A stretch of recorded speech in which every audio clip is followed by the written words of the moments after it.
This is a log cabin we built in 2010 between Concord and Lake Sunapee region for an out-of-state client. Although we are the builder-dealer in New Hampshire for Honest Abe Log Homes, this is not one of their packages but another national manufacturer. Actually very similar package on the log details, which we're going to talk about in a minute. This is a smaller Cape-style house with the full farmer's porch on the front, which is a pretty nice, popular layout. Now this is a kiln-dried eastern white pine log, which about 75% of the log homes in America are built out of pine logs. Kiln-dried means that there's no settling according to the building code. Very nice for energy efficiency and ease of construction. Very good national manufacturer to work with, nice people and a very good system. A couple minor differences from the Honest Abe package. They were still using lag bolts. We typically use ollie log fasteners, which are a little bit easier and give the logs a little more play if there's ever any settlement.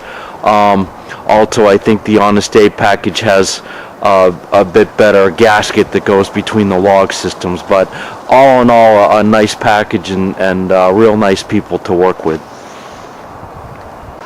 I'm going to give you a close-up here on the logs. Talk about logs for a minute. As I said, this is eastern white pine. The one thing about these logs is they are a 6-inch log, and what we're finding is that the 6-inch logs in the New Hampshire climate really don't work as well. Now this client came to us with this package already purchased and priced, so we really didn't have any input on that. But interestingly enough, under the latest edition of the Energy Code, which is the 2009 code, in some states that have adopted it, you actually cannot use any more of the 6-inch logs.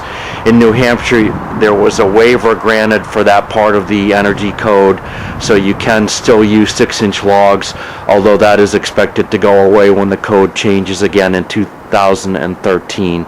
We really recommend that you use the 8-inch log. Now this client had a pretty tight budget. I'm going to show you a couple of things that we did in order to meet the budget. One is the cultured stone fireplace,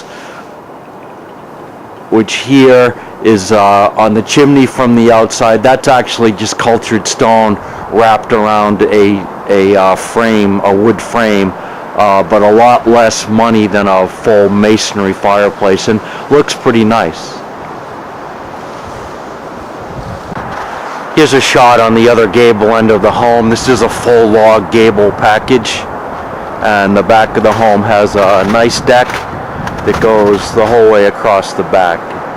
You look up there, there's the dormer for the second floor living space, which we'll see in a minute. A couple of things about this package that were a little bit different from what we normally work with.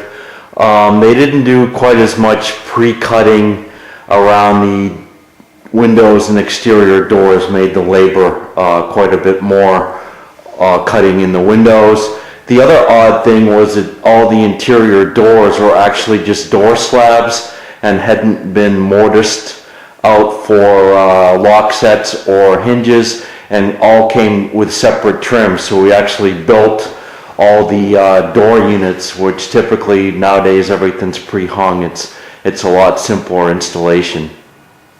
Gonna show you up here is a nice cathedral ceiling, 2-story great room, which is very popular in the log homes. This is a conventional rafter system with insulation between the bays, and then the tongue and groove pine as the ceiling surface, and that gives you a very nice look, but also helps keep you within a budget. It's a shot of the kitchen. All of our plans are done by kitchen designers. This is a furniture grade cabinet that we do quite a bit with, medallion, and a nice granite island top here. I'm going to bring you over to look at the fireplace. Again, to meet the client's budget, this is actually a manufactured unit, although it is a wood burning unit with the nice cultured stone finishing around it. a view here from the second story landing, looking down at the first floor walls, the fireplace,